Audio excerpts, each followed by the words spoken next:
Hello, everyone, and welcome. I'm Mr. Midnight. I know many of you love winding down with these stories as you drift off to sleep, and I'm so glad you're here tonight. Before we begin, I'd love to hear from you. Drop a comment and let me know where in the world you're listening from. If you enjoy the story, don't forget to like and subscribe so we can share many more nights together. Now find a cozy spot, take a deep breath, and let's relax as we dive into tonight's case. Story number 1. It was just after 4:30 in the morning when the tracking app on Sade Robinson's phone suddenly went dark. Earlier that night, she had left work excited. Her first date with someone new, a man she'd recently met.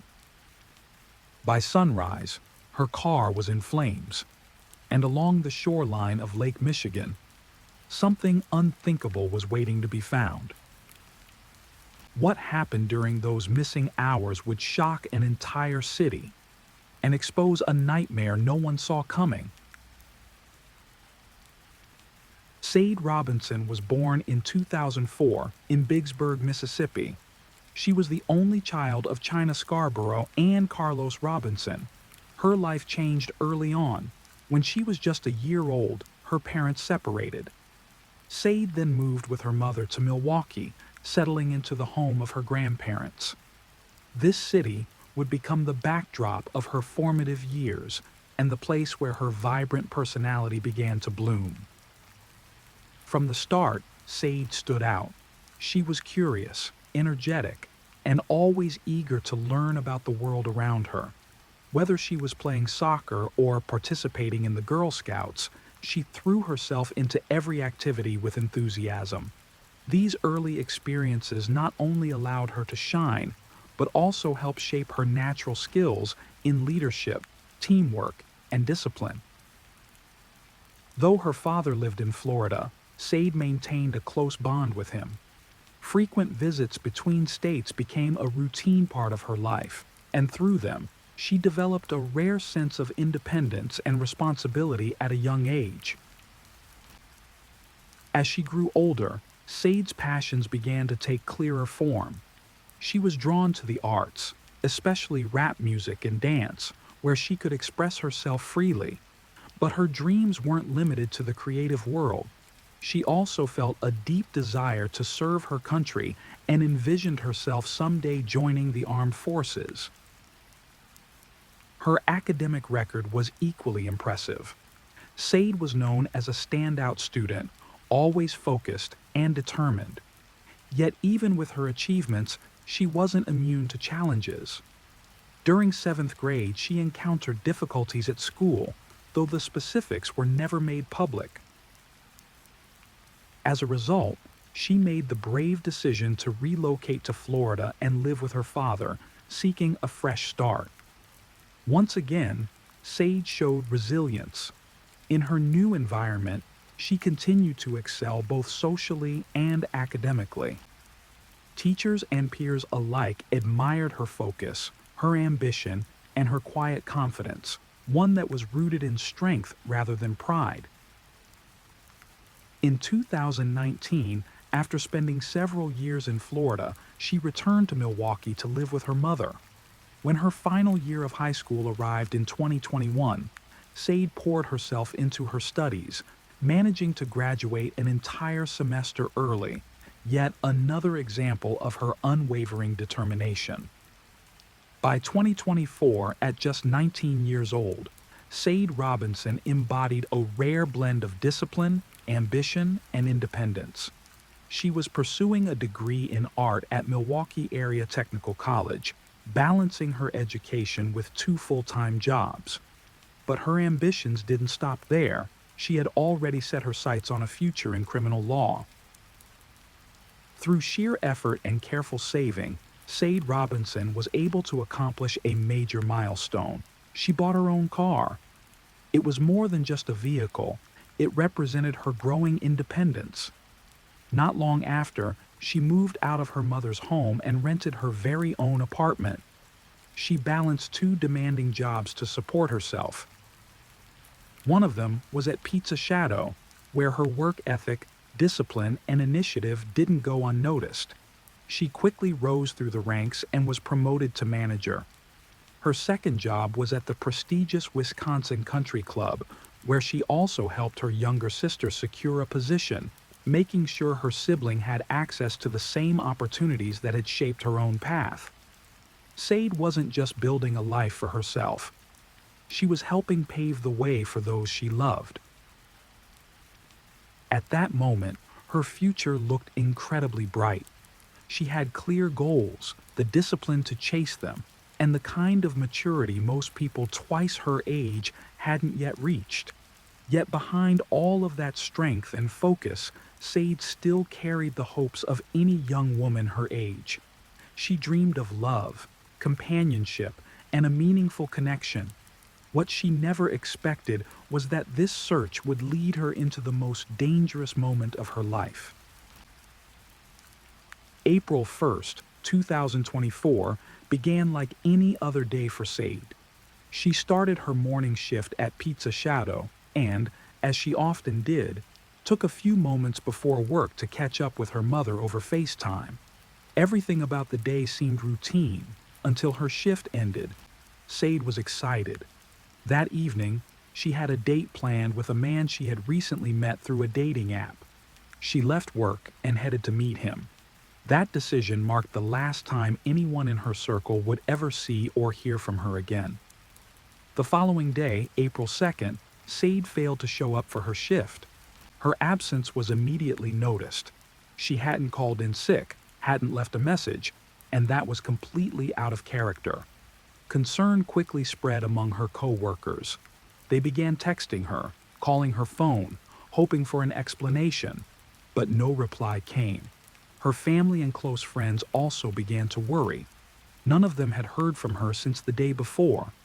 As hours passed with no word, worry turned into panic. Those closest to her knew something was wrong. This wasn't just a missed call. This was a chilling silence that didn't make sense. As night fell and still no answers emerged, one of Sade's friends made the difficult but necessary choice to contact the police and report her missing. Before doing so, she checked Sade's most recent social media activity and found something crucial. A Snapchat post showed that Sade had been at a place called Duke's. The timestamp was around 9 p.m. on the night of April 1st. That would be the final digital trace she left behind. On April 3rd, with no updates and mounting concern, police officers went to Sade's apartment. They knocked on the door. There was no answer. No sounds came from within. But what no one knew then was that, elsewhere in the city, authorities had made a horrifying discovery. At around 7:30 in the morning on April 2nd, 2024, the Milwaukee Fire Department received a report from local residents. A car was on fire. When emergency crews arrived at the scene, they were met with thick smoke and flames engulfing a 2020 Honda Civic. The vehicle had been abandoned and was now burning rapidly. Firefighters managed to contain the blaze. No one was inside the car. But when they opened the trunk, what they discovered raised immediate concern. A black coat, a pair of ripped jeans, and other women's clothing, charred but still identifiable. A cell phone was also recovered, partially damaged by heat. The authorities now had physical evidence, but they still needed to know who the car belonged to. That answer would come soon, and it would change everything. Later that same day, Milwaukee County Sheriff's deputies were called to a different location.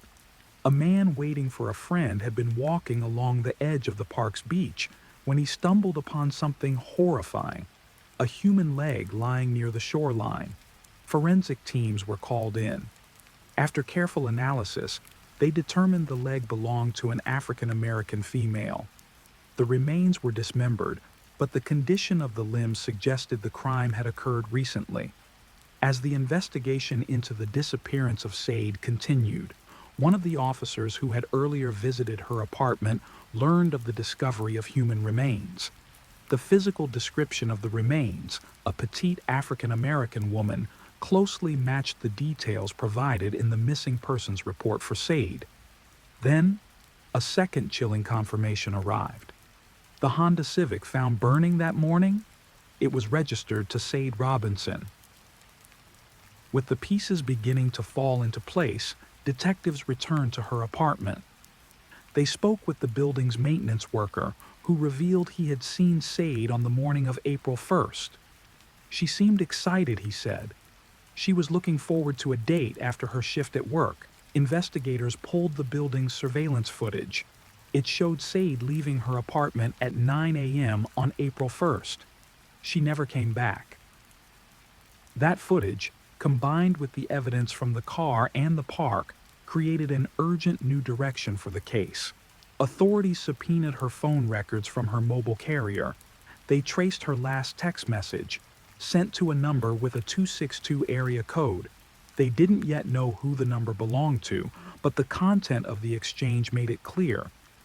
It was the man she had planned to meet that night. Using that lead, police began cross-referencing phone data with surveillance. It soon emerged that Sade and her date had met at a local venue called the Twisted Fisherman. Footage from the bar and witness statements from staff confirmed their presence at the location that evening. Another key piece of evidence came from the same friend who had filed the missing persons report. She revealed that she had access to Sade's location through an app called Life 360, commonly used to track friends and family in real time. According to the app's log, the last known location for Sade Robinson was Warner Mon Park at 4:30 a.m. on April 2nd. A clearer timeline began to take shape. Investigators learned that she was originally scheduled to meet her date at 5 p.m. on April 1st at a place called Brad House. However, at the last minute, the man changed the location to a different venue, Twisted Fisherman, a bar where he had previously worked. He claimed he needed to stop by to pick up some paperwork. Sade had no objection. At 5:20 p.m., she arrived at Twisted Fisherman. He was already there, waiting at the bar. The two sat side by side, ordered drinks and food, and chatted casually as the evening unfolded. Just over an hour later, they left the bar together, got into Sade's car, and drove to a second location, Duke's, another bar. They spent roughly 3 hours at Duke's before heading to a residential neighborhood in the southwestern part of Milwaukee. There, they remained for several more hours. At some point in the early morning hours of April 2nd, Sade's phone showed movement once again, this time heading toward Warner Mon Park.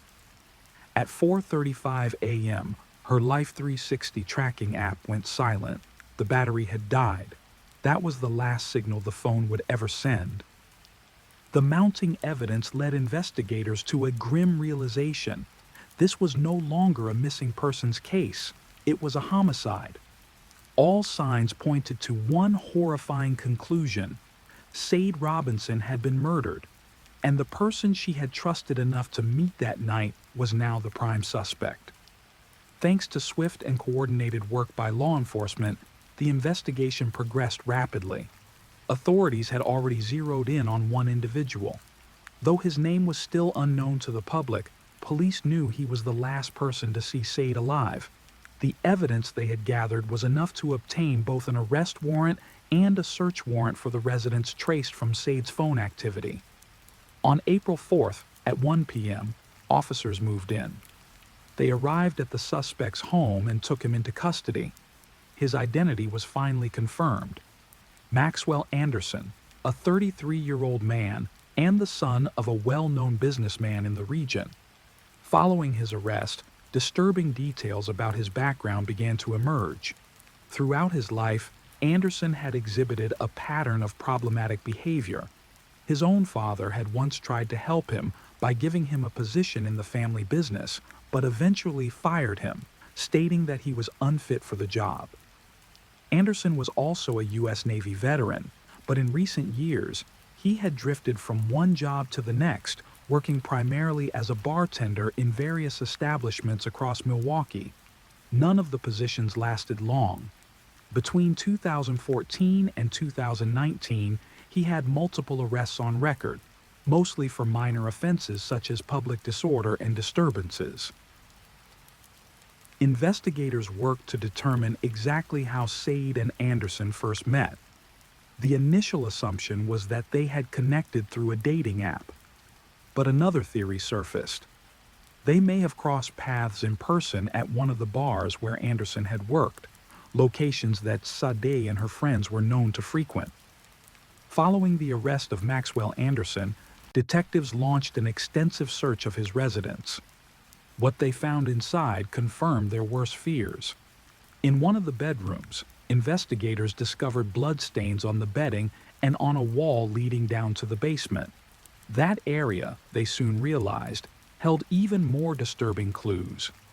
Inside the basement, they located multiple gas canisters and electric saws, items that raised immediate suspicion. The basement wasn't just a storage area. It appeared to have been prepared for something dark, something planned.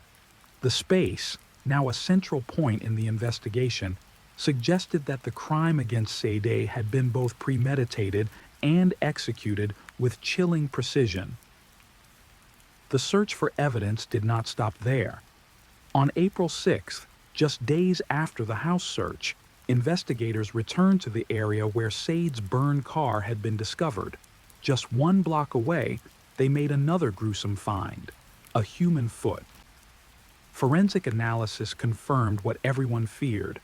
The skin tone, size, and pink nail polish matched the severed leg recovered earlier. It belonged to Sade. Meanwhile, detectives continued to comb through surveillance footage near the scene of the car fire. It was here they uncovered a critical piece of evidence. Security cameras captured Maxwell Anderson stepping out of Sade's Honda Civic, moments before setting it ablaze.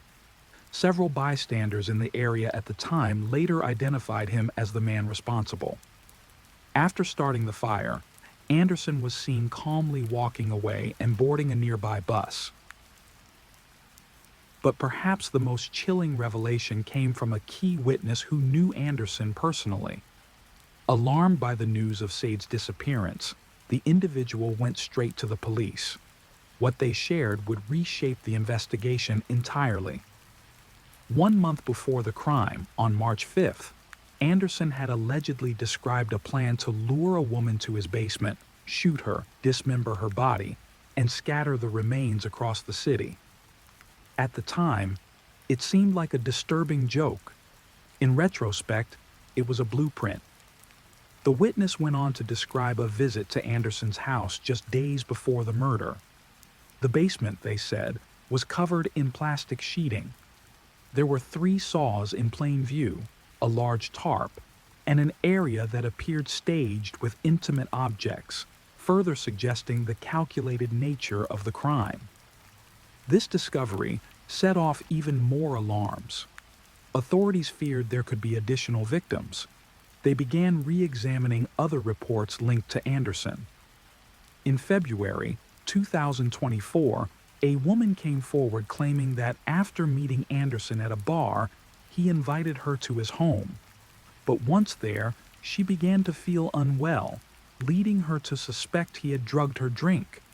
She escaped before anything happened. That escape may have saved her life. With mounting evidence, physical, digital, and testimonial, the prosecution built a powerful case. The level of premeditation, the brutality of the acts, and the effort to destroy evidence pointed to one clear conclusion. On April 12th, just 10 days after Sade Robinson vanished, Maxwell Guel Anderson was formally charged with first-degree homicide, mutilation of a corpse, and arson to conceal a crime. Though Anderson continued to claim innocence, the case against him was overwhelming.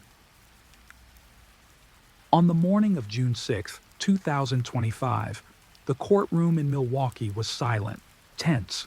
Families, reporters, and community members filled every seat. After months of grief, outrage, and unanswered questions, the moment had finally arrived. The jury had reached its decision. It took less than a day of deliberation. By 9 a.m. the next morning, their verdict was ready. When the judge called the room to order, everyone held their breath. Maxwell Anderson, found guilty on all counts: first-degree intentional homicide, mutilation of a corpse, hiding a corpse, arson. It was official. The man who had lured 19-year-old Sade Robinson on a first date, only to brutally kill and dismember her, was now legally responsible for one of the most horrifying crimes Milwaukee had ever seen. The trial had laid bare every excruciating detail. Jurors were shown hundreds of surveillance images and forensic photographs. They listened to the testimony of dozens of witnesses. They saw snapshots of Sade in her final hours, alive, vulnerable, and unaware of the fate awaiting her. The prosecutor made the case clear.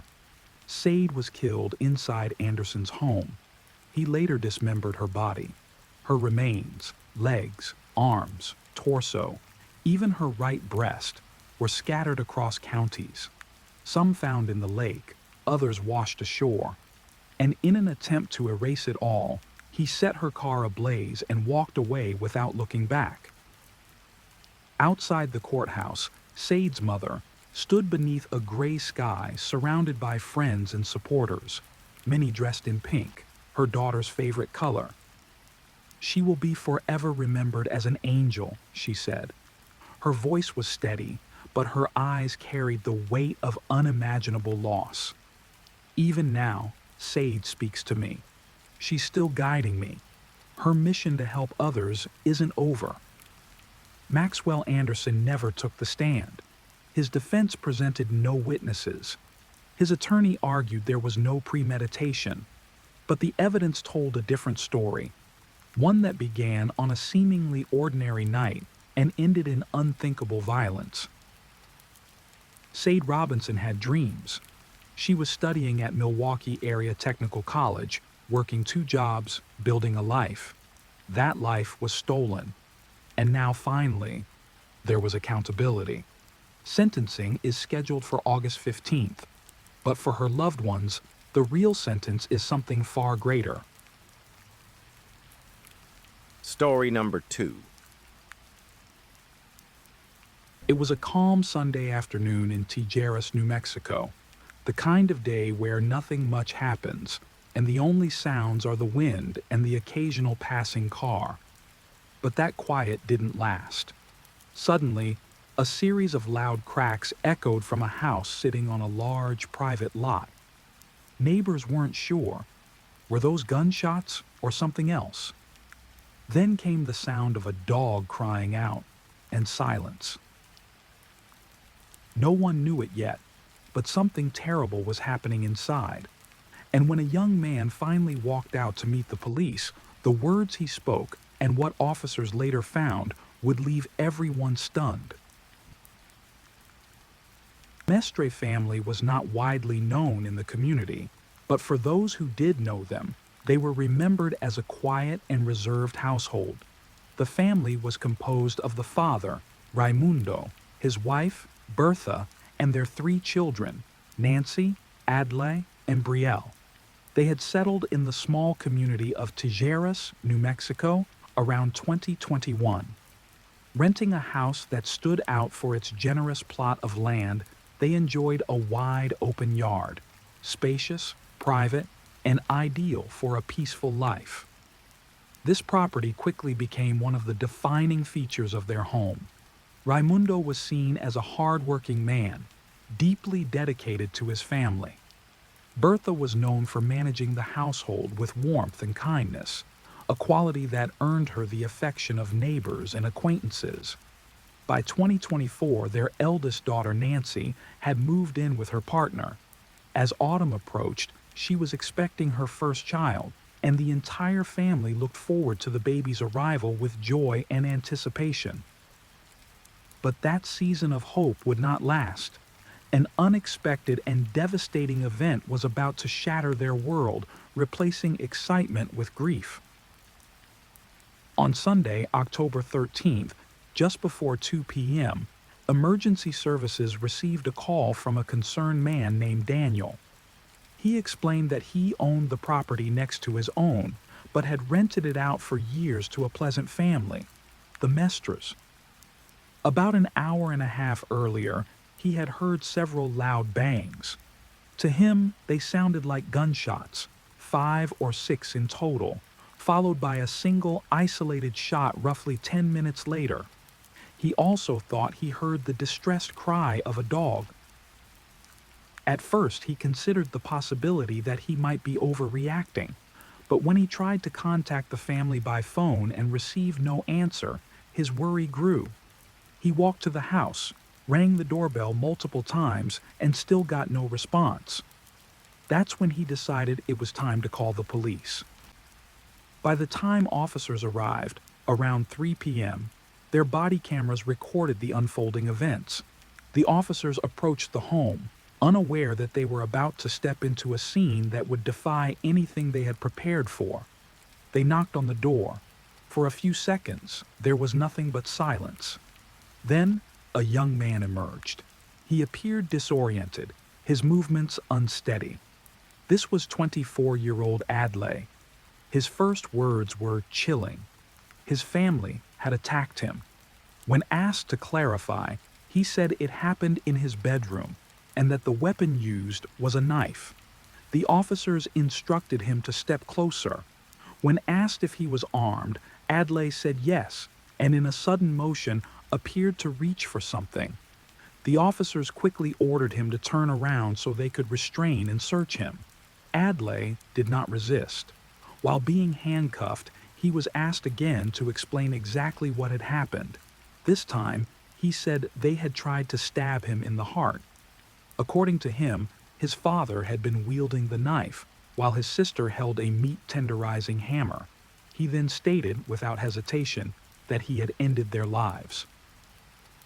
What unfolded next was only the beginning of a story that would grow darker and far stranger by the minute.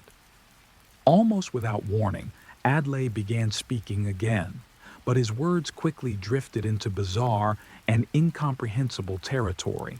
His statements were disjointed, surreal, and impossible to follow, leaving officers unsure whether they were hearing fragments of a confession or the ramblings of a mind lost in chaos. When they searched him, they found a firearm tucked into his pants pocket. He surrendered it without resistance. The officers secured him in the back of a patrol car before turning their attention to the house. Standing at the doorway, they called out for anyone inside to come out with their hands up, but no one emerged. That's when they noticed the first signs of what they were truly dealing with: dark, reddish stains on the entryway floor. The patterns were unmistakable. Something violent had happened here. While waiting for backup, the officers began piecing together the grim picture forming before them. When reinforcements arrived, they made entry.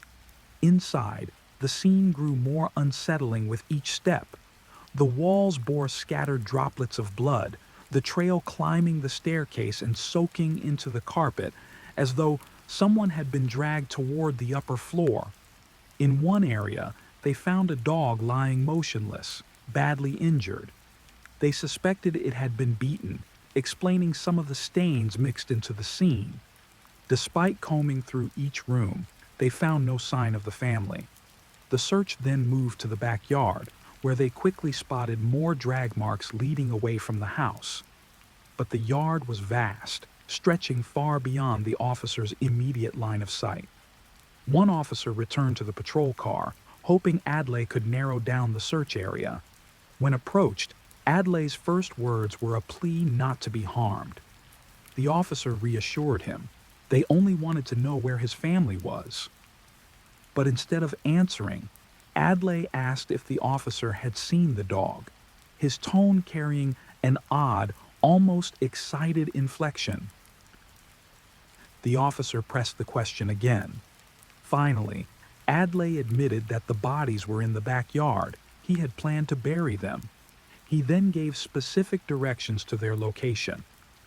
The information was relayed to the search team, and within minutes, they made the grim discovery.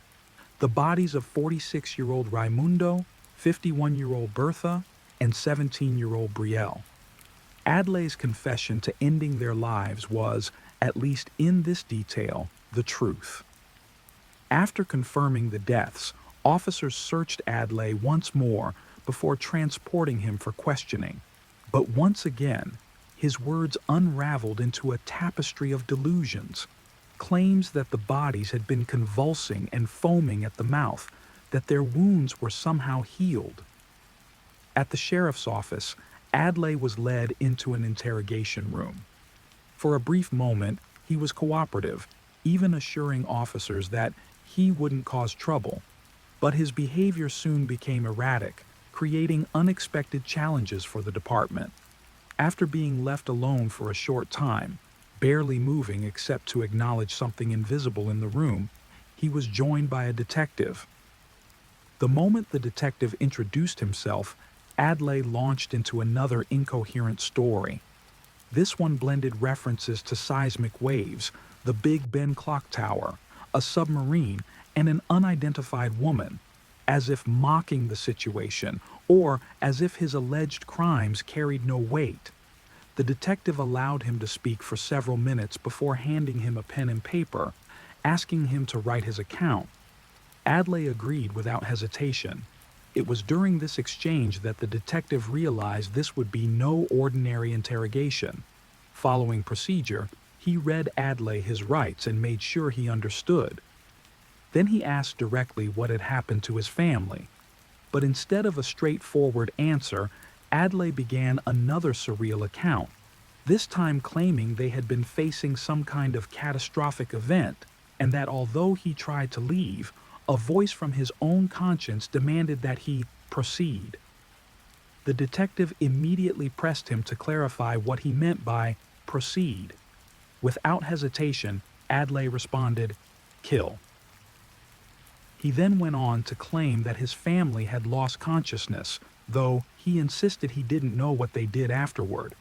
In the same breath, he added a disturbing and grotesque detail that they had spent nearly half an hour eating parts of their bodies. He also admitted that afterward, he shot the family dog. The animal was rushed for emergency veterinary care, suffering from 3 gunshot wounds. Despite the efforts to save it, the injuries were too severe and the dog had to be euthanized. Back at the crime scene, investigators recovered a mop soaked with reddish stains.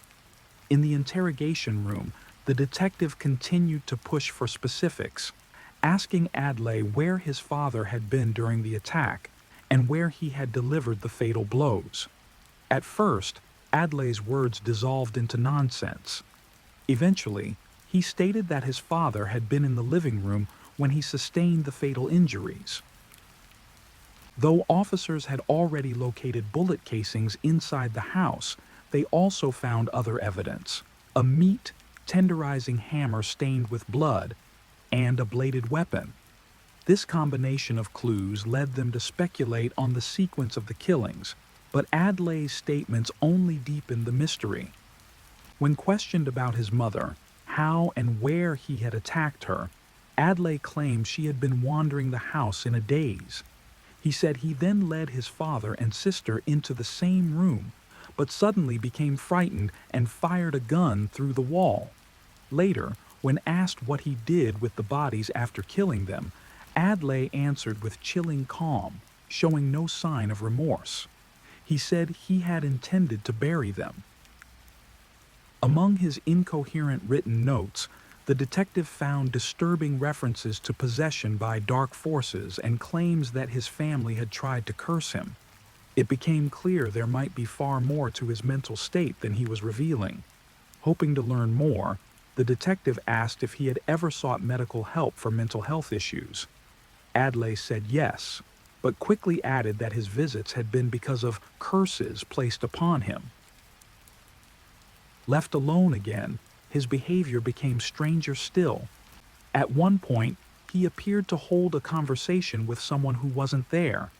Then, in an unsettling turn, he urinated into a plastic bottle.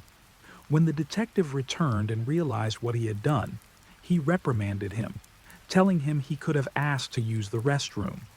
Once more, the detective stepped out, instructing him to behave himself. But Adlai showed no signs of calming down.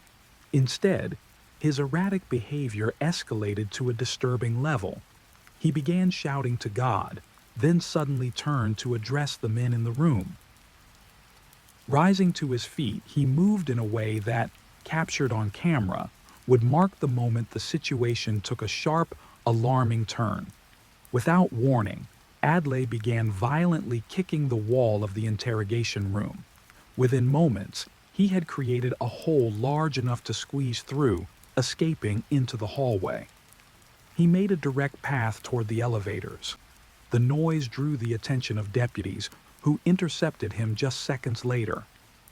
It became clear that the walls of the sheriff's office were never designed to hold someone determined to break out. Deciding it was too risky to keep him inside, they placed him in the back of a patrol car to let him calm down. Once he appeared more settled, Adlai was brought back inside for processing. Photographs, a buccal DNA swab, and the collection of his clothing. He was issued a temporary jumpsuit and escorted back to the patrol vehicle. This time, the destination was the county jail. Upon arrival, he was placed in an intake holding cell. Meanwhile, investigators located his sister, Nancy, and prepared for the devastating task of telling her that most of her family had been killed in one of the most brutal and violent ways imaginable. The body camera footage of that moment shows Nancy's reaction. She became visibly agitated, her voice breaking through sobs as she repeated in shock, "I was not expecting them. I was not expecting them." When told about her brother's alleged role in the killings, her crying intensified, and she struggled to process the reality. Later, during an interview with detectives, Nancy offered insight into why Adlai might have mentioned possession in his earlier statements. With a mix of disbelief and anger, she revealed that within the family, some of Adlai's troubling or unusual behaviors had been downplayed or excused, partly due to their mother's belief that he was possessed and therefore not fully responsible for his actions. Nancy, however, rejected that explanation. She believed there had been serious warning signs that went unaddressed, and indeed, during the search of the home, officers found documents dated September, just weeks earlier, stating that Adlai had recently been released from mental health care, where he had been treated for a diagnosed case of psychosis. The records noted hallucinations, auditory voices, and even a claim that he had approached police inquiring whether they knew the truth about his reality and if they might consider him for employment in law enforcement. According to those same records, Adlai had expressed an intention to apply to the police academy. The paperwork was photographed for evidence. Nancy also told detectives that at the time of his discharge, mental health professionals had concluded he was not a danger to himself or others, and that he had never mentioned any intent to harm his family. When asked about his medication, Nancy confirmed he was prescribed treatment, but admitted he was not taking it consistently. She had confronted him about it herself, worried for his well-being. She said she wasn't the only one. Her mother had even found pills in the trash. Everyone in the household had urged him to take his medication. Despite these issues, Nancy said her brother had appeared normal for months leading up to the killings. Authorities later confirmed that the firearm believed to have been used in the murders was legally registered to their mother. On Monday, October 14th, the sheriff held a press conference, calling the case highly complex and in need of thorough analysis. He disclosed Adlai's medical history and shared key investigative findings. The sheriff also raised concerns about the state's red flag gun laws. measures that allow authorities to temporarily remove firearms from individuals deemed a danger to themselves or others, suggesting that such intervention might have prevented the tragedy. Daniel, the neighbor who had first called 911, spoke to reporters as well. Still shaken, he said he had never noticed anything alarming about the family and remembered them only as kind and friendly. On Friday, October 18th, 5 days after the murders, Adlai appeared in court for his initial hearing. One of the responding officers testified, describing the scene as brutal. Prosecutors told the judge they had recovered 10 9mm shell casings from the property and that the victims also showed signs of blunt force trauma. The state played security footage from the sheriff's office showing Adlai breaking through the wall during his attempted escape. Though calmer that day, the sight of the video prompted him to interrupt his own attorney, insisting he wanted to speak. Ignoring his lawyer's advice, he loudly claimed his medication had been stolen and that he had tried to escape because he was afraid. He repeated strange claims about his parents and sister expelling strange liquids from their mouths, urging the media to release forensic photographs to prove he was telling the truth, and that he had acted only to save his own life. Adlai was formally charged with 3 counts of first-degree murder, 5 counts of evidence tampering, 1 count of extreme cruelty to animals, 1 count of escape from police custody, and 1 count of criminal damage to public property. His attorney argued for supervised release with proper medication, but the judge sided with prosecutors, ruling that Adlai was a danger to the community and ordering him held without bond.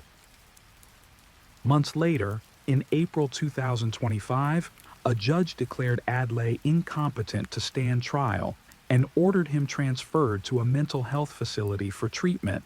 His competency will be evaluated again in the future. For now, no updates have been released, and it is presumed that he remains hospitalized, awaiting the court's final decision. Now that the full scope of this harrowing case is known, the question remains: will the justice system ultimately bring closure to the Mester family?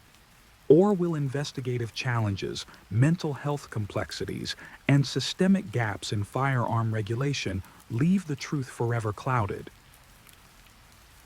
Story number 3. It was a warm summer night in Nassau Bay, Texas. At the Hilton Hotel, guests came and went, the lobby glowing with soft lights. Outside, in the quiet parking lot, a silver Mercedes waited. Its engine hummed, headlights glowing in the dark. Suddenly, the calm was shattered. An argument spilled out of the hotel doors, emotions running high. A few startled witnesses looked on, unsure of what was about to unfold. Then came the sound of screeching tires, and the night took a shocking turn. Just hours earlier, life had seemed picture-perfect for Clara and David Harris. A dream marriage, thriving careers, and a beautiful family. But that night, everything changed, and what happened in that parking lot would soon become one of Texas's most infamous crimes. Clara Suarez entered the world on February 3, 1958 in Bogota, Colombia. Her early years were marked by both love and loss.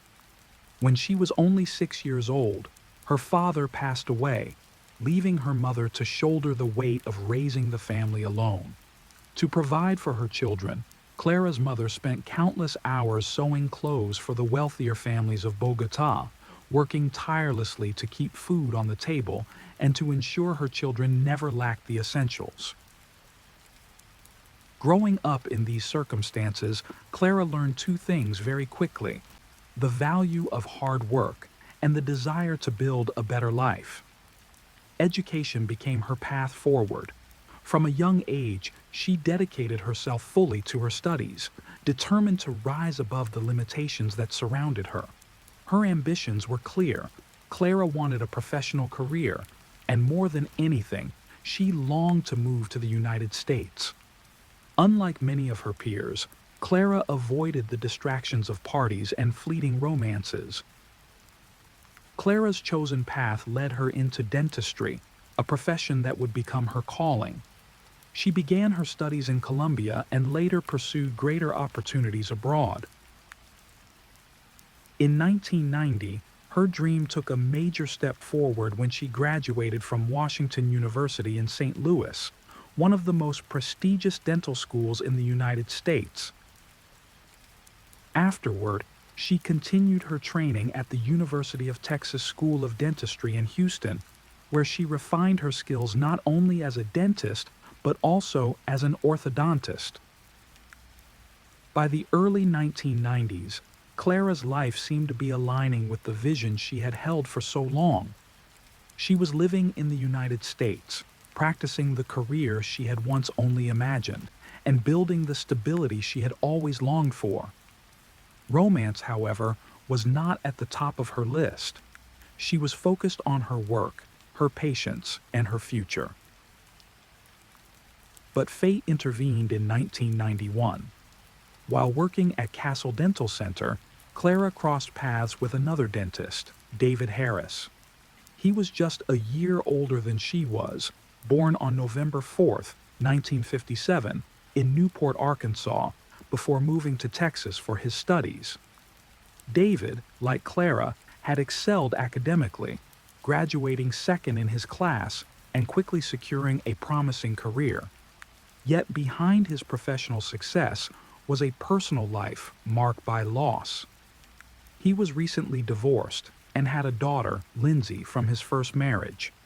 According to his ex-wife, their marriage had ended largely because David devoted more attention to his career than to his home life. When David asked Clara on a date, she agreed. Both were in their 30s, accomplished in their fields, and ready to start new chapters. Their connection grew quickly, and in less than a year, they were married. On Valentine's Day, February 14th, 1992, the two exchanged vows at the Nassau Bay Hilton Hotel in Houston, Texas. Lindsay, David's daughter, warmed to Clara almost instantly. Clara embraced her role as a stepmother with open arms, treating Lindsay with the same love and care she would her own child. Eventually, when Lindsay moved with her mother to Ohio, David and Clara arranged for joint custody, ensuring that she would still be part of their lives during summers and holidays. Together, Clara and David purchased a beautiful home in Friendswood, Texas. For a time, their lives appeared picture perfect. Clara relished her role as a devoted wife, cooking meals, shopping for her husband, and pouring her energy into their home. David, in return, was affectionate and generous, showering Clara with gifts and attention. Their shared passion for dentistry also grew into a professional collaboration. David realized his dream of opening his own orthodontic practice, Space Center Orthodontics, in Clear Lake City. The clinic thrived, bringing in nearly $500,000 annually. Clara, equally driven, established her own dental practice under the name Clara L. Harris. Specializing in both general dentistry and orthodontics, she quickly gained a loyal patient base and a reputation for professionalism.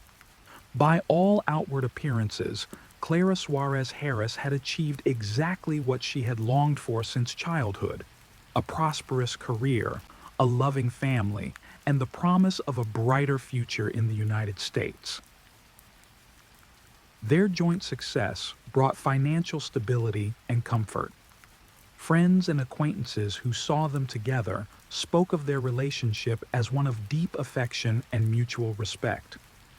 To those looking in from the outside, Clara and David embodied the American dream: hardworking immigrants and professionals who had carved out a prosperous and happy life. They were not only successful, but also seemed genuinely in love.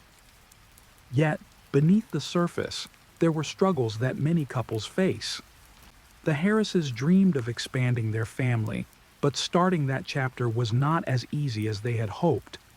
Years of medical treatments and financial strain tested their patience and resilience. Finally, in 1998, after much effort and hope, Clara gave birth to twin boys, Brian and Bradley. For both Clara and David, it was the moment they had long prayed for, a dream realized. Clara devoted herself fully to motherhood. She reduced her hours at the dental office to stay home with the twins, managing the household and ensuring her children grew up surrounded by love and security. David often praised her dedication, telling friends and colleagues how lucky he felt to have a wife so committed to both family and their shared vision of success. Together, they hosted family gatherings, birthday parties, and celebrations that drew relatives and friends into their warm household. But life can change quickly.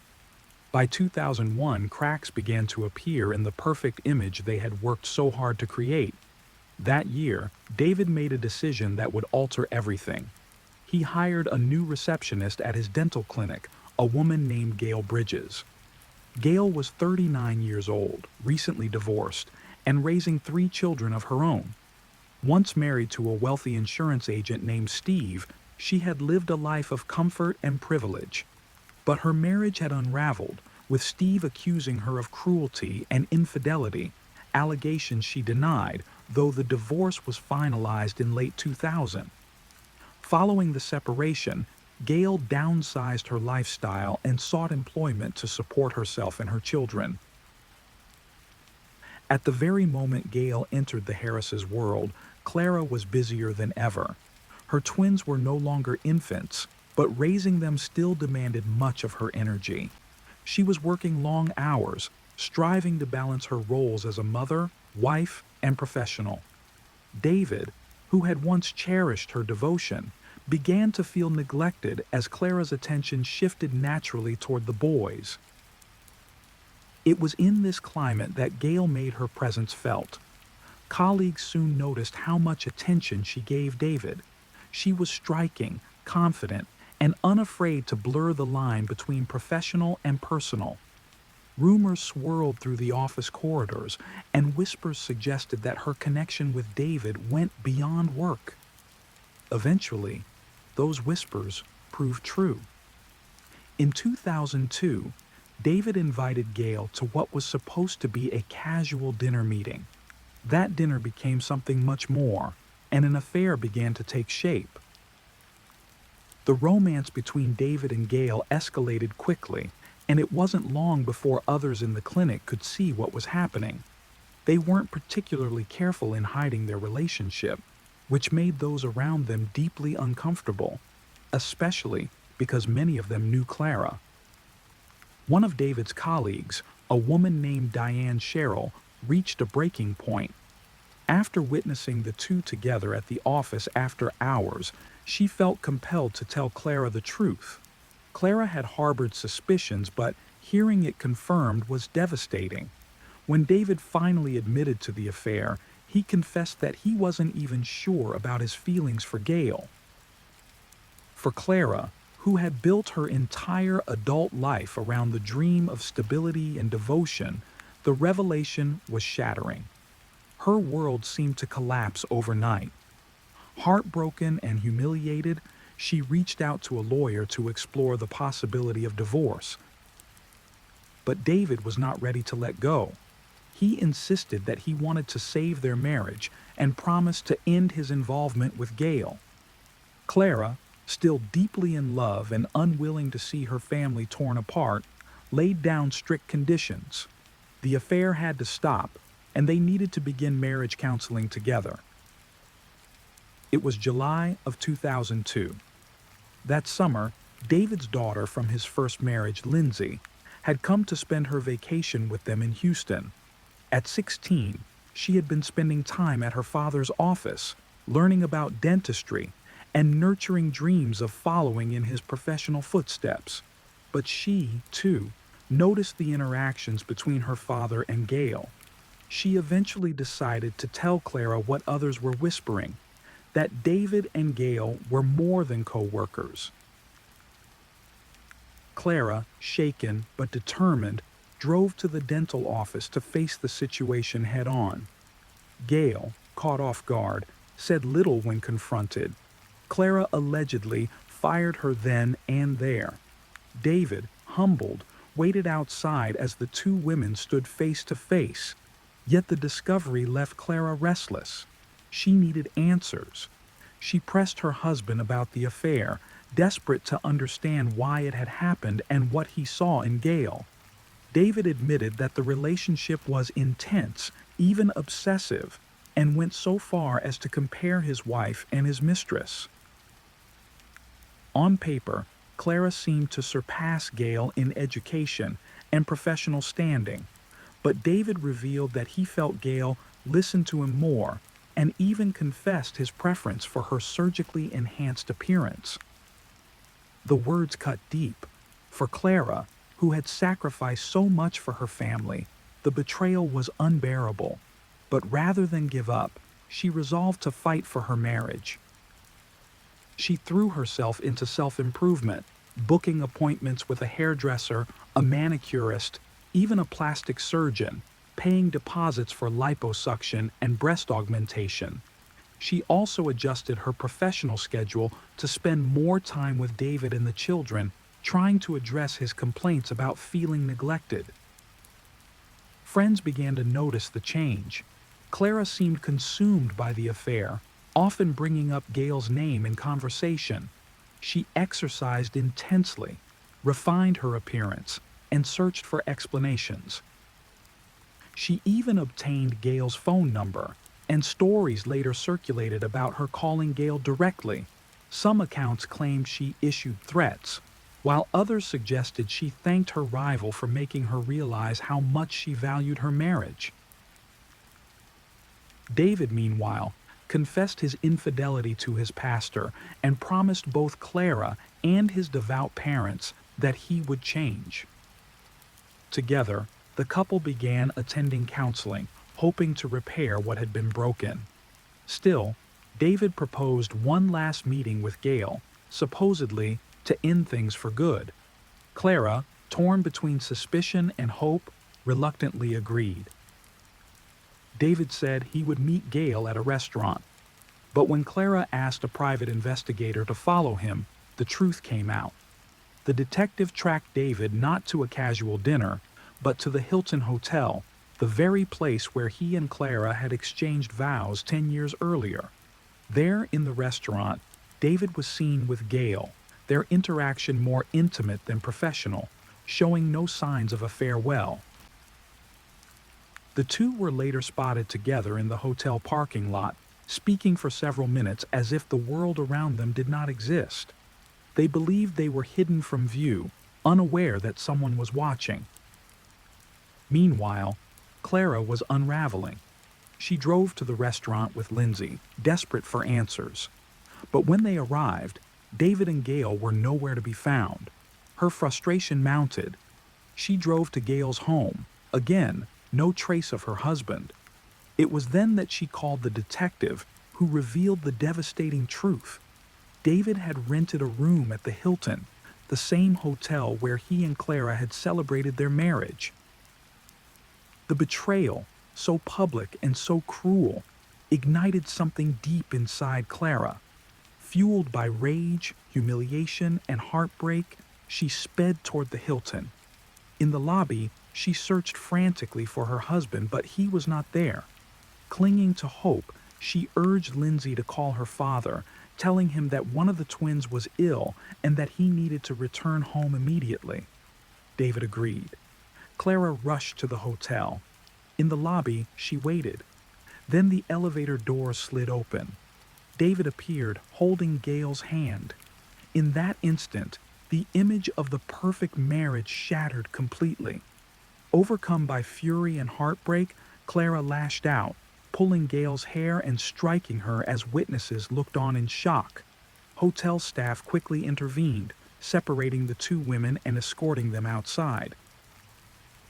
As they were led from the lobby, another painful scene unfolded. Lindsay, distraught and overwhelmed by her father's betrayal, lashed out at him in anger. Witnesses recalled her striking him, unable to contain her emotions. David, however, did not return to Clara. Instead, he chose to stay with Gail, leaving his wife and daughter to walk out alone into the night. But for Clara, the confrontation was far from finished. She believed that David and Gail would leave the Hilton together, so she and Lindsay waited in her Mercedes-Benz, parked near Gail's car in the hotel lot. Before long, their suspicions were confirmed. David and Gail appeared, walking hand in hand toward Gail's vehicle. What followed would become one of the most shocking scenes in Texas crime history.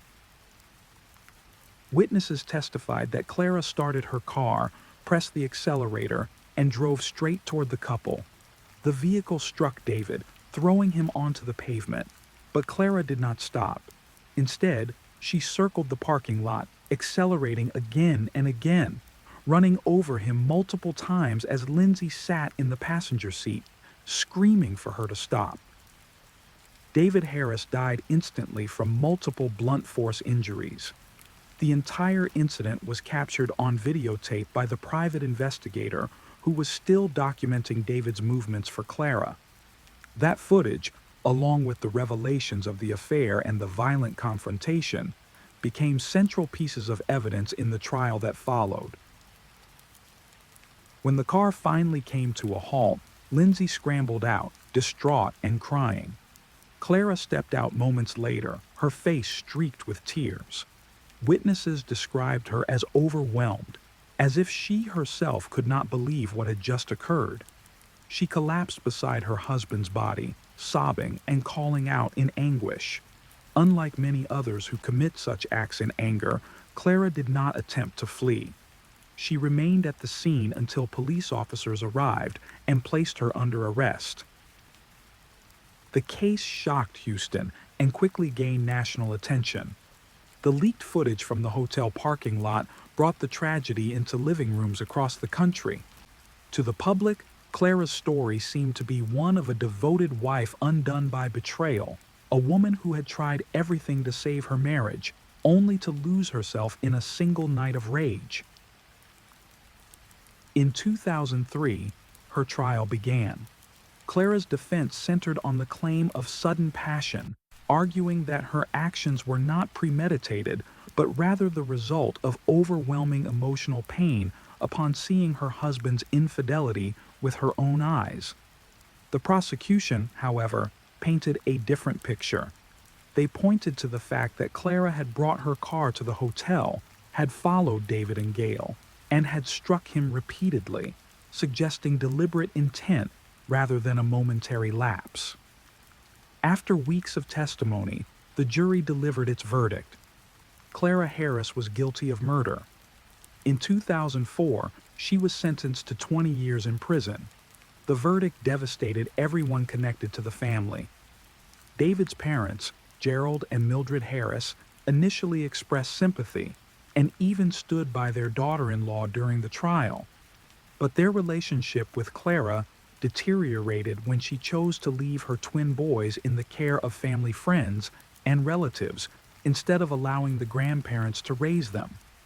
The decision left the Harrises heartbroken, feeling as though they had lost not only their son, but also their bond with their grandchildren. At the time of David's death, Brian and Bradley were just 4 years old. Shielded from the public eye, they grew up in the shadow of tragedy, their lives forever altered by the events of that night. As for Lindsay, the young girl who had witnessed everything, the scars ran deep. She struggled with feelings of anger and abandonment, particularly after her grandparents continued to support Clara despite her father's death. In later years, she expressed her pain openly, questioning why her grandparents seemed to take the side of the woman who had killed her father. After serving 15 years of her 20-year sentence, Clara was released on May 11, 2018. She lived under parole restrictions until February 10, 2023, when her supervision officially ended. David Harris, once known as a dedicated dentist and loving father, lost his life in a way that was as brutal as it was shocking. His affair with Gail Bridges shattered the very foundation of his marriage, but no one could have foreseen the violence that would follow. The case of Clara and David Harris remains one of Texas's most infamous tragedies, a story of love, betrayal, rage, and irreversible choices that left an entire family fractured forever. Story number 4. It was a quiet February morning on the lake, cold, calm, peaceful. A couple had gone out early to watch the sunrise from their boat. But just a few hours later, everything changed. A woman called 911 crying, saying her husband had fallen into the water. She didn't know where she was. She didn't know what went wrong. By the time help arrived, he was gone. At first, it seemed like a tragic accident, but something didn't add up. Something much darker was hiding beneath the surface. It was Tuesday, February 13th, 2018, just one day before Valentine's Day, when Larry and Lori Eisenberg prepared for what was meant to be a romantic morning escape. Before sunrise, the couple arrived at the marina on Lake Coeur d'Alene in Idaho. At 68 and 64 years old, they still love spending quiet moments in nature. That morning, they planned to watch the sun rise from their boat, then enjoy breakfast together at a hotel 16 miles across the lake. Despite the freezing February chill, the day began as they hoped. Wrapped in warm layers and using the boat's heater, they cast off from the marina around 7 a.m. and headed across the still, icy waters. By 10:23 a.m., everything had changed. A frantic 911 call came from Lori. Her voice trembled. She didn't know exactly where she was. All she could say was that Larry had fallen into the lake. She believed he may have had a stroke. She cried, repeating that she couldn't find him. Rescuers traced her location to Powderhorn Bay, just 4 miles into their route, and arrived quickly. Lori was pulled from the boat, shivering and in shock. Blood was visible on her face. She told paramedics she had tripped over the heater when trying to help her husband. Her nose was bleeding, but she was coherent enough to describe what happened. Larry had mentioned a problem with the engine and walked to the rear to inspect it. When he turned to face her again, he looked pale, terribly pale. His expression was strange, disoriented. Then, suddenly, he stumbled and fell into the freezing lake. Divers were sent in almost immediately, but the odds of finding Larry alive were slim. February waters are unforgiving, dark, frigid, and deep. Everyone on that search team feared they weren't conducting a rescue, but a recovery. Back on land, Lori was taken to the hospital. The boat, now towed ashore, was examined by investigators. Blood droplets were found, likely from Lori's nose, consistent with her account. But questions remained. Larry was an experienced boater. The water was calm. There was no sign of mechanical failure. And yet, he had vanished without a trace. The Eisenbergs had been together for nearly 30 years, married for 17 of them. They were beloved members of their Idaho community. Larry had retired from the timber industry, where he helped pioneer wildfire prevention programs. Lori still worked with the North Idaho Housing Coalition, a nonprofit focused on providing affordable housing. Their blended family included 8 children, 15 grandchildren, and even a great-grandchild. Friends and neighbors saw them as inseparable, frequent travelers, avid outdoor lovers, and visibly affectionate with one another. The couple's children couldn't believe what they were hearing. Just that morning, Larry had sent them a breathtaking photo of the sunrise over the lake. They knew their parents were adventurous. But taking a boat trip in the dead of winter still seemed risky. Now, they were being told their father might never come back. Once Lori was released from the hospital, an officer met with her to go over the details again. She seemed eager to cooperate. According to her, they had cuddled after taking the sunrise photo, then set out. Sometime later, she fell asleep, and when she awoke, Larry was slumped over the steering wheel. The engine's key had fallen out of the ignition, and the safety kill switch had detached, cutting off the boat's power. Then came the moment that would haunt her. Larry walked toward the engine, turned back, and looked ill. The next second, he was gone. Overboard. But despite the emotional scene Lori painted, investigators weren't entirely satisfied. Something felt off. Lori's injuries were minimal, and while she was distraught, her version of events didn't fully explain how such an experienced boater simply disappeared. The water was searched for days. Still, no body. And beneath the surface, both of the lake and the story, lingering doubts began to take hold. Why had Larry, a man so careful and competent, fallen overboard so easily? Why did the engine suddenly stop? Why did Lori's nose injury happen at that precise moment? And why, most of all, were the answers not adding up? Lori said she froze. Her phone was back in the car. She didn't even know how to call for help. She thought Larry might have had his own phone in his pocket, but she wasn't sure. In desperation, she stayed put, not wanting to drift too far from where she last saw him. She sounded the boat's horn repeatedly, hoping someone might hear. After what felt like an eternity, she reached for a blanket, and that's when she saw it. Larry's phone. With trembling hands, she dialed 911. The memory of that moment haunted her. Just a few weeks earlier, the entire family had been in Florida, enjoying what seemed like the perfect vacation. The sun, the ocean, the laughter of grandchildren. Larry had even managed to check off a dream, watching the launch of the Falcon Heavy rocket. He felt off near the end of the trip, exhausted, shivering. But by the time they returned to Idaho, he had improved. They were making plans again, this time for an extended RV trip along the West Coast. But something had changed in Lori. She had insisted they return to Florida, again, despite just getting back. Larry, as always, didn't argue. If it made her happy, that was enough for him. Then came the boat ride, the accident, the disappearance. But what followed next made everything murkier. Only days after Larry's fall into the lake, police arrived at Lori's home, not with news of his body, but with a search warrant. They seized her computer and multiple documents. Shortly after, she was arrested, but not for anything related to Larry. Lori Eisenberg was accused of embezzlement and financial fraud. It had started just before their final Florida trip. An internal audit at the North Idaho Housing Coalition, where Lori worked, revealed inconsistencies, checks with missing authorizations, strange invoices, expenses that didn't add up. Lori explained it away as a mistake.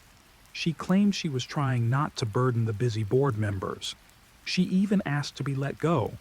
Instead, she was placed on paid leave while the board launched a deeper investigation. What they uncovered shocked them. Over the course of more than 2 years, Lori had embezzled nearly $580,000, and this wasn't a case of poor record keeping. According to the FBI, it was deliberate and sophisticated. She created fake companies, generated fake invoices, and paid them with nonprofit funds. These companies were registered in the names of her daughters. Another daughter, employed as Lori's assistant, was being paid a salary, yet had no job duties. In total, 4 of her children were tied to the scheme. And all of it had gone unnoticed, until just before her husband vanished into the lake. It's important to note, Lori and Larry had no children together. Both had been married before. Lori had 6 daughters, Larry, a daughter and a son. Larry was a man of principle. He valued honesty, modesty, and hard work. He didn't believe in buying what you couldn't afford. He raised his children to be careful with money, to earn everything themselves, and above all, to live honorably. Lori's background was different. She grew up in deep poverty, at times homeless, moving from place to place until someone kicked her out. As a teenager, she met Stephen, her first husband. At just 19, she married him, and over time, she worked her way up to professional success. Eventually, she landed a secretarial job at the same company where Larry worked. Both were married at the time, but business trips and time spent together led to a quiet, growing intimacy. Lori wanted to leave Stephen but didn't know how, so she began manipulating her daughters. She turned them against their father, encouraging them to push him away. Stephen, sensing the truth, confronted the situation. He knew his wife was having an affair. Eventually, Lori and Larry started a new life together. On the surface, they were a model couple, respected, affectionate, seemingly inseparable. But behind that facade, something darker was growing. But even in marriage, their differences were obvious. Larry was disciplined with money, organized, methodical, and cautious. He kept a close watch over every transaction. He played the stock market but carefully, and taught his children the value of hard work and financial restraint. Lori, on the other hand, didn't like to be told how to handle her finances. When she transferred money to her daughters, she made it clear, "This stays between us." She didn't lack funds. The couple lived comfortably. But as her daughters would later say, Lori always needed to be in control. If a rule didn't suit her, she'd simply break it. When she once lost a job and was barred from retrieving her belongings, she returned to the office in the dead of night and took what she believed was hers. So when she was arrested for embezzlement, some were shocked, but others weren't entirely surprised. Still, rumors began to swirl. Some neighbors even speculated that Larry wasn't dead at all, that the couple had staged his disappearance to vanish with stolen money. But while Lori sat in jail with bail set at $75,000, her one uninvolved daughter came forward and posted bail. She believed in her mother. She thought this could still all be explained.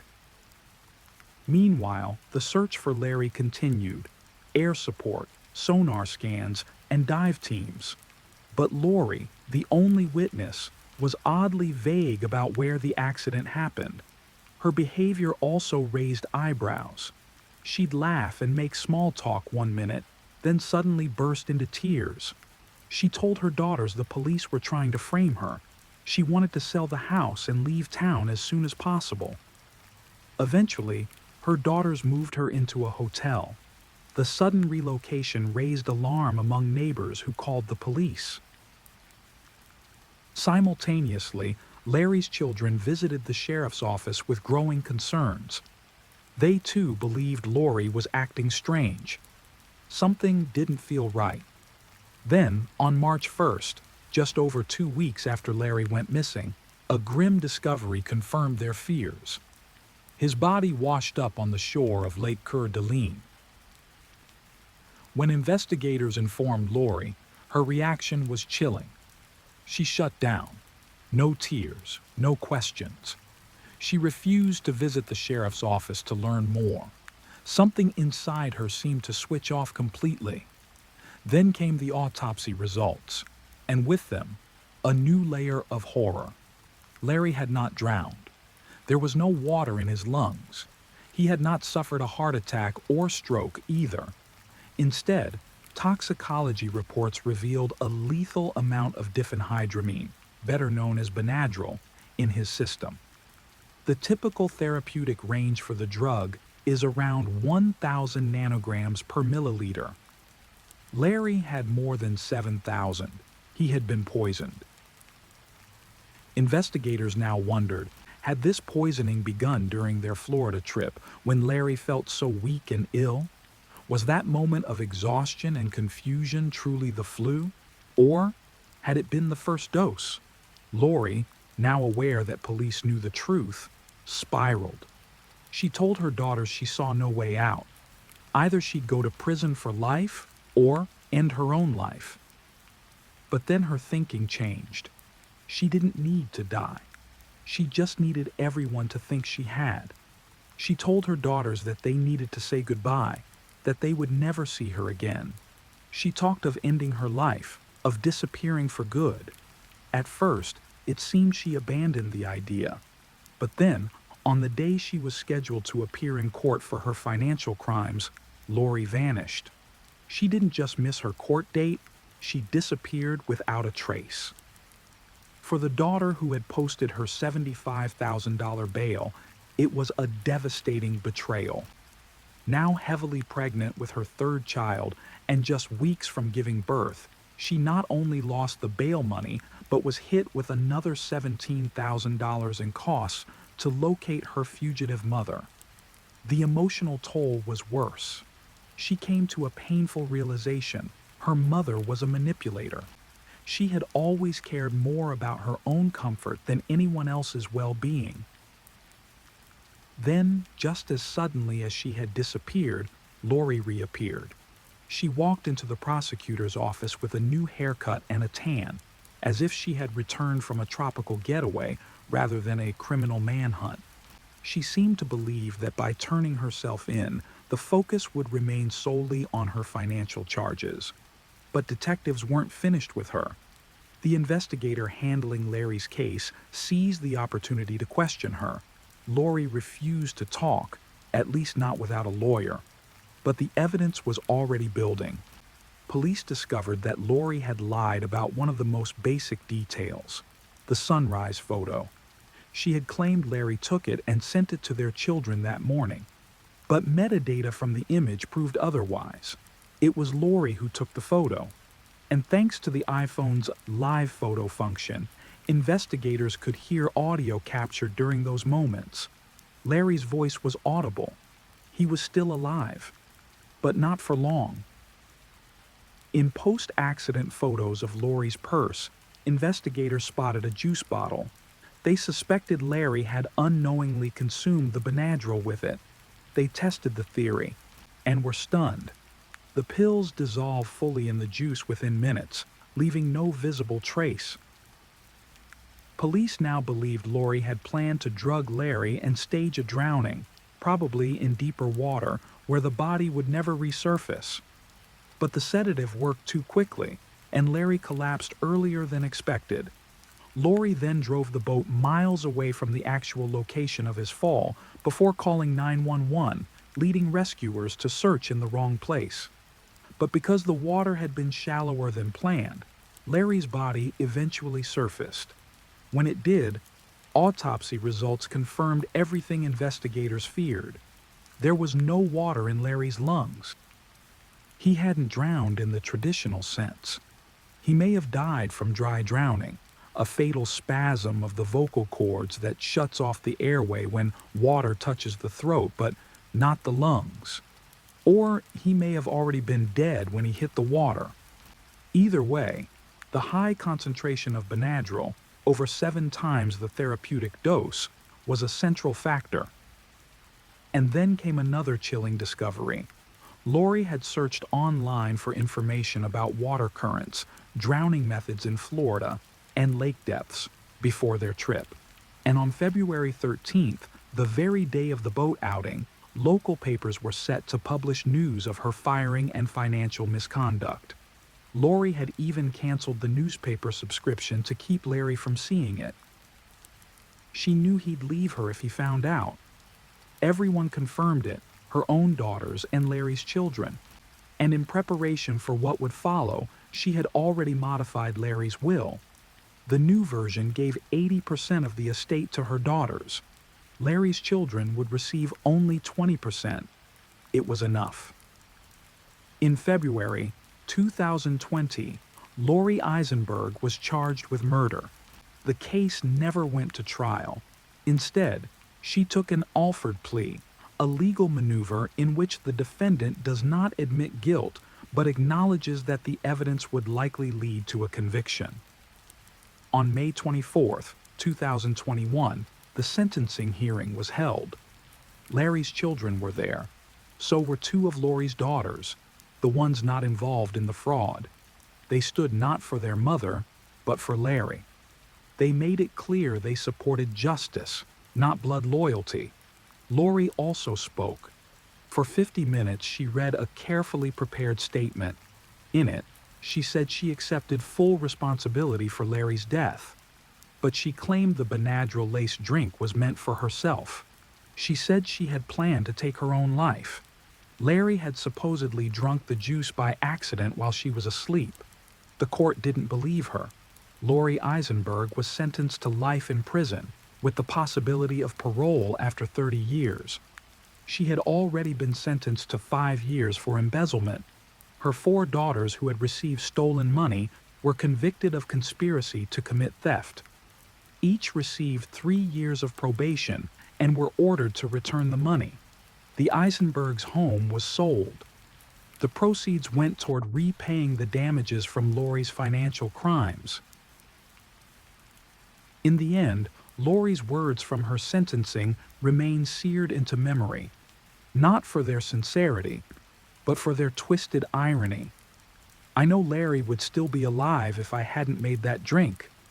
I wish so badly I could go back. I've known from the very first day that I am responsible for his death. But it was too late for regret. The woman who once promised love and loyalty had become the architect of betrayal. And in her pursuit of control, comfort, and concealment, Lori lost everything. Story number 5. It was a quiet night in Linda Curry's home. At 49 years old, Linda was still known for her kindness, her big smile, and the way she always welcomed people in. Friends saw her as warm and generous, a woman who had been through heartbreak but never gave up on finding love. But in the early hours of that night, something suddenly changed. Linda began to feel weak. Her body hurt, her breathing grew heavy, and soon she was rushed to the hospital. Nurses noticed something unusual. Her IV bag didn't look right. The liquid inside was cloudy, and it shouldn't have been. No one could understand what was happening. Was it a mistake or something more? What followed would reveal dark secrets, betrayals, and a shocking truth that no one in her quiet neighborhood ever expected. Linda Curry, known to some by her maiden name, Linda Kincaid, was born in 1944. She grew up in a warm household where love was plentiful, but her closest and most enduring bond was with her sister. Together, they shared secrets, laughter, and a sense of trust that would carry Linda through life's challenges. To her friends, Linda was radiant, ambitious, and full of kindness. She had a wide circle of people who admired her for her generosity and her warm, welcoming nature. Yet behind that brightness, Linda carried private heartache. She had endured the collapse of 2 marriages, each ending in disappointment, and she never had children, something she quietly longed for. Still, she pressed forward, determined to find happiness and build a fulfilling life. By 1981, Linda met Bill Sandretto, a life insurance salesman. Their relationship stretched across several years, but it was far from easy. Financial disputes became a constant shadow. Linda's tendency to spend freely clashed with Bill's careful, frugal ways. The tension grew until, in 1989, they parted ways. But their connection was not entirely broken. Remarkably, Linda and Bill remained friends, a rare and genuine bond that spoke to Linda's forgiving heart. That same year, Linda decided she needed a fresh start. At 45 years old, she took a bold step and bought herself a spacious 2-story home in San Clemente, California, complete with a bright, welcoming garden. Friends often came to visit, gathering in her new house where she hosted dinners and filled the rooms with warmth. After years of personal challenges, Linda still believed love was out there for her. It wasn't long before someone new appeared in her life. In 1989, a 32-year-old nuclear engineer named Paul Curry began working at Southern California Edison, the very company where Linda had built her career, climbing from secretary to manager at the San Onofre nuclear generating station. Paul stood out immediately. He was intelligent, articulate, and never missed an opportunity to remind others that he was a member of Mensa. He was proud of his intellect, eager to showcase it whenever he could. That same year, Paul even made a television appearance on Jeopardy, winning 2 nights in a row and pocketing more than $24,000 in prize money. Linda couldn't help but be intrigued. Despite the age difference, she was over a decade older, and despite his reputation for arrogance, she saw qualities in him that she admired. His confidence struck her as strength rather than conceit. Their professional conversations soon grew into personal ones, and over time, friendship blossomed into romance. Paul eventually moved into Linda's San Clemente home, becoming part of her daily life. On September 12, 1992, the couple traveled to Las Vegas.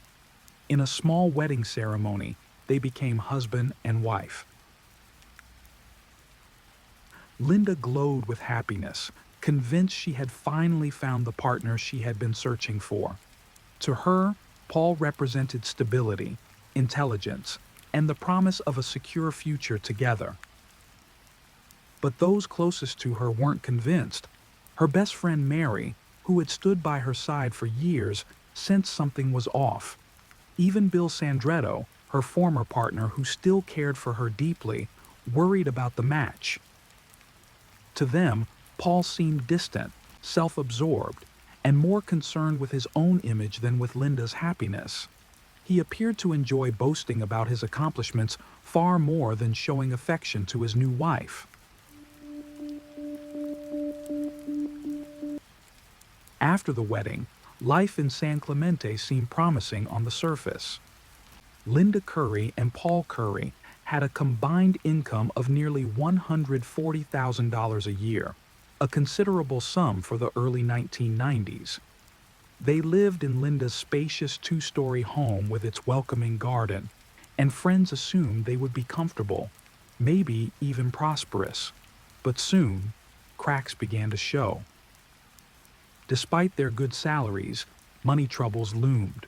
Bills piled up, credit card debt grew, and Linda, who had always been generous with her spending, was suddenly struggling in a way she hadn't before. The puzzle began to make sense when Linda uncovered some of Paul's secrets. He hadn't been entirely honest with her. Paul had already been married twice before and was financially responsible for 3 children from those marriages. These obligations, which he had kept hidden until after their vows, drained a large portion of his income. For Linda, the revelation was painful. She had believed Paul was her fresh start, her chance at lasting love, yet she was not ready to let go. Determined to save her marriage, she forgave him and carried on. She continued to open her home to friends, hosting dinners and gatherings, speaking warmly of Paul in hopes that others would see what she thought she saw: his intelligence, his stability, his potential as a partner. But those closest to her were unconvinced. Their concerns only deepened when Linda revealed something unsettling. Paul had begun pressuring her to take out a new life insurance policy, this one worth an astonishing $1 million. It wasn't as though Linda was uninsured. By then, she already held several policies totaling nearly $1 million, with Paul himself listed as the primary beneficiary on 400,000 of them. To her, Paul's request initially seemed reasonable, perhaps even a sign of wanting to secure their future. But Mary immediately saw danger. She reminded Linda of the secrets Paul had kept, his past marriages, his financial obligations, his hidden debts, and urged her not to agree. Reluctantly, Linda listened to her friend. She chose not to sign the new policy. But even after that decision, the tension never left. By mid-1993, just 6 months into the marriage, the doubts among her friends were stronger than ever. Paul continued to behave in ways that seemed cold and calculating. He spoke often of money, rarely of love, and seemed detached from the woman who so openly adored him. Unsure of what to believe, Linda turned to another trusted confidant, Frankie, a close friend and colleague from the power plant. She invited Frankie to stay at her San Clemente home, hoping that an outside perspective might offer clarity. During her visit, Frankie watched closely. To her surprise, Paul appeared thoughtful and caring. He prepared bubble baths for Linda every evening, brought her freshly made salads, and cooked small dinners with unexpected gentleness. To Frankie, it looked like the behavior of a man who loved his wife. She left reassured, believing that perhaps Linda's fears and her friend's suspicions were unfounded. But Mary and others were not convinced. They had seen too many troubling signs, too many contradictions in Paul's behavior. And as the years went on, their unease would prove to be tragically justified. By the middle of 1993, Linda's life seemed outwardly stable, but beneath the surface, something had begun to shift. In July of that year, friends noticed changes in her appearance and energy. Linda, who had always taken pride in her health and vitality, suddenly seemed frail. She complained of persistent stomach pains that refused to fade, waves of exhaustion that left her unable to keep up with her usual routines, and a rapid, unexplained loss of weight. For those who knew her as lively and full of energy, the decline was alarming. She sought medical help and doctors began running tests, searching for answers. Yet nothing conclusive appeared. Weeks dragged on, her condition worsened, and eventually she was admitted to the hospital for closer observation. To outsiders, her husband Paul Curry appeared deeply devoted. He was often by her side, attentive and caring, rarely leaving her hospital room. Friends saw him holding her hand, speaking softly, projecting the image of a worried spouse. But Linda herself began to notice something disturbing. One day, as she glanced at the IV bag attached to her arm, she saw that the liquid inside looked cloudy, its color strangely off. Uneasy, she alerted the nurses. Hospital staff quickly investigated, drawing samples from the bag for testing. What they found was shocking. The IV fluid was contaminated with lidocaine, a drug used as a numbing agent in medical procedures, but one that can be lethal if introduced directly into the bloodstream.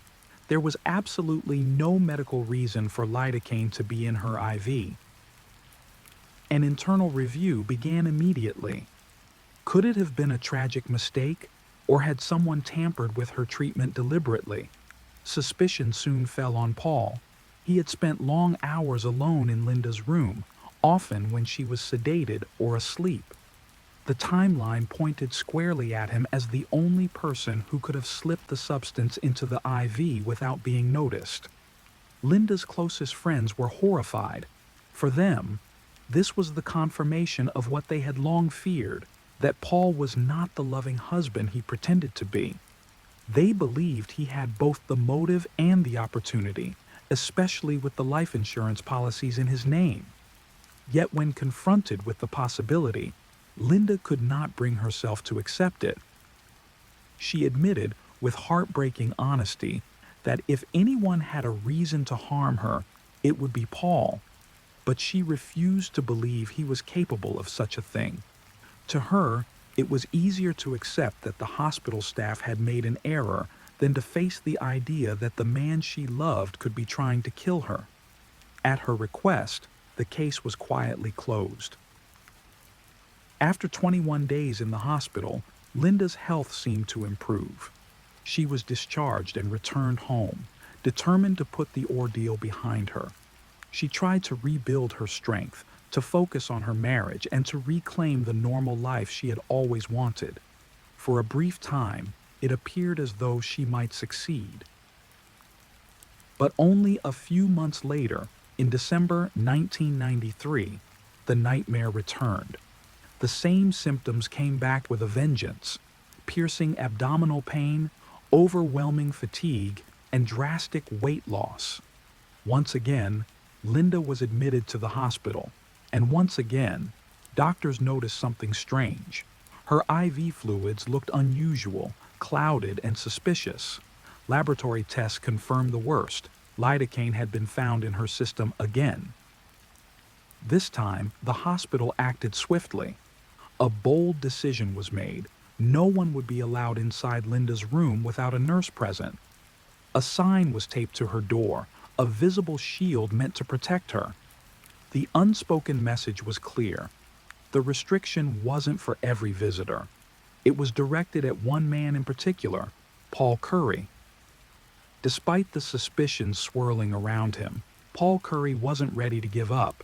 He tried to outsmart everyone by arranging for Linda to be transferred to a different hospital department, somewhere the staff wouldn't know about the earlier incidents with the contaminated IV bags. But the plan didn't work.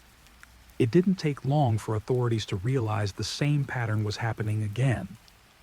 Once more, Paul denied any involvement.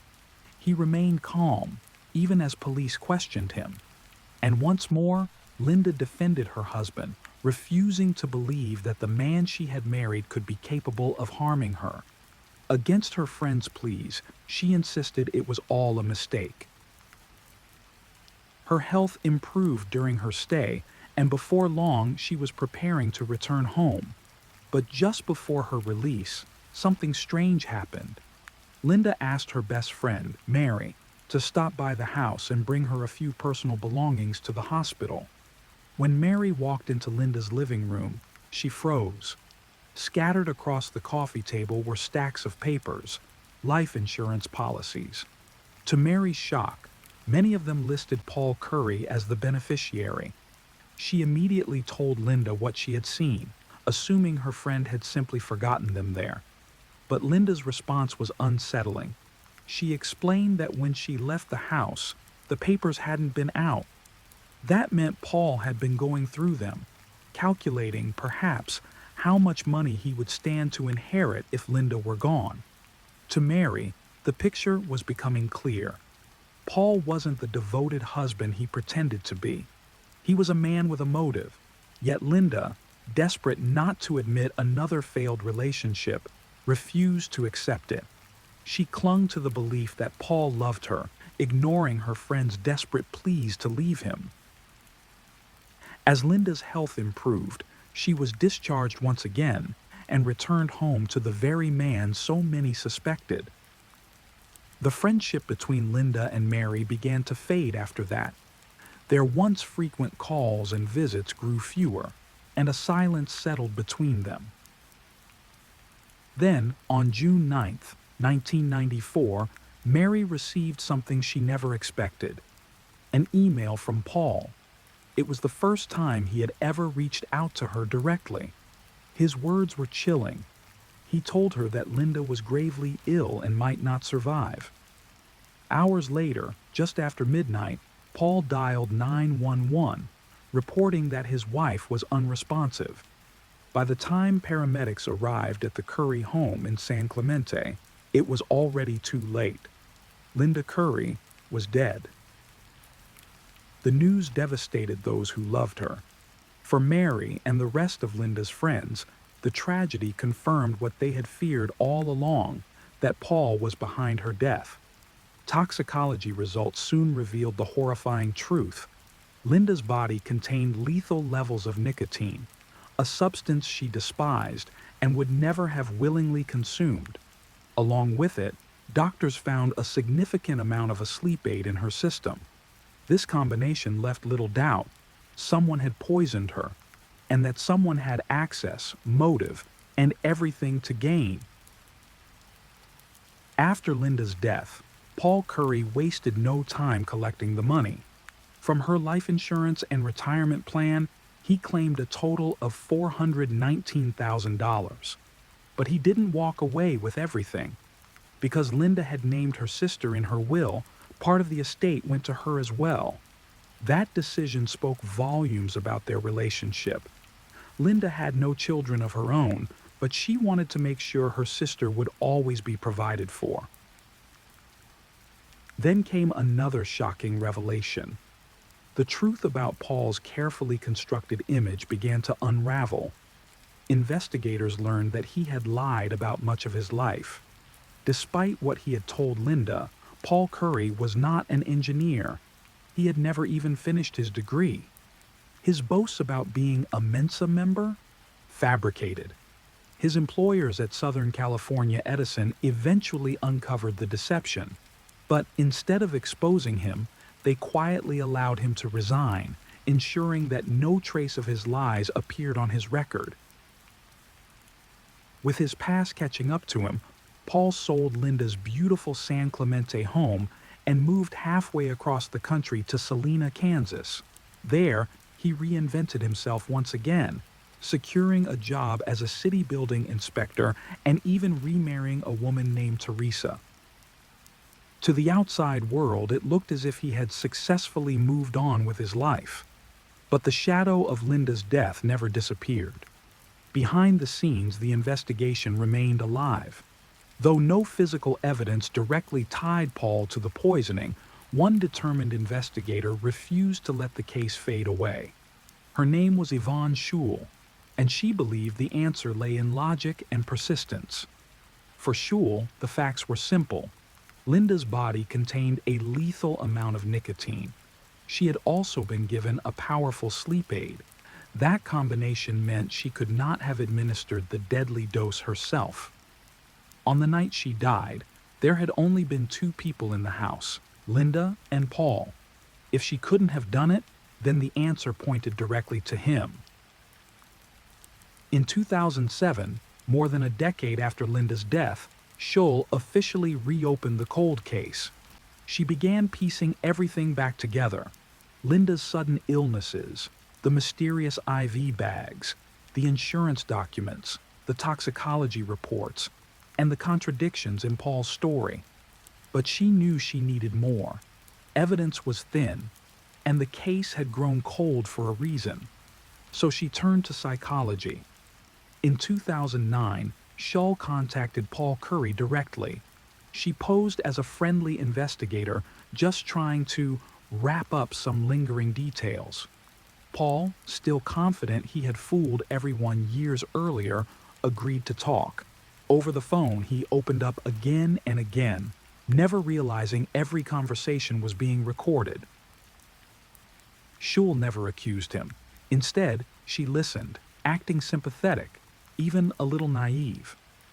Bit by bit, Paul began to contradict himself, changing details about how he discovered Linda's body, stumbling over what medication she had taken, and slipping into small admissions that hinted at knowledge only the killer could have had. When Schul finally arranged to meet him in Salina, she kept her calm demeanor. They spoke for over an hour, Paul seemingly at ease, convinced he remained in control. Then, at the perfect moment, she gave the signal. Local officers moved in, and after more than 15 years of suspicion, Paul Curry was placed under arrest for the 1994 murder of his wife, Linda Curry. In court, prosecutors laid out the case. Expert testimony revealed that Linda had been deliberately injected with liquid nicotine while sedated. It was the very scenario her friends had warned her about, and now, nearly 2 decades later, the truth was laid bare. On September 11, 2014, Paul went on trial in California. By the end of that month, the jury found him guilty of first-degree murder with special circumstances, along with insurance fraud. He received the maximum sentence, life in prison without the possibility of parole. For Linda's sister, who had always suspected Paul, the verdict brought long-awaited justice. She had worked closely with investigators, keeping her sister's memory alive and pushing for answers when others had moved on. Linda Curry, remembered by those who loved her as compassionate, loyal, and full of warmth, had dreamed only of love and stability. But in trusting the wrong man, she unknowingly placed her life in grave danger. Paul Curry, the man who promised to care for her, instead betrayed her in the worst way possible. It would take 20 years for the truth to catch up with him. And while justice finally came, it could never erase the pain of losing Linda, a woman whose life was stolen by greed, and whose story continues to echo as a warning of the darkness that can hide behind a carefully constructed mask. Rest in peace, Linda. You will never be forgotten. Thank you for tuning in with Mr. Midnight. If these stories helped you relax and sleep, please hit the like button and share it with someone who might need them too.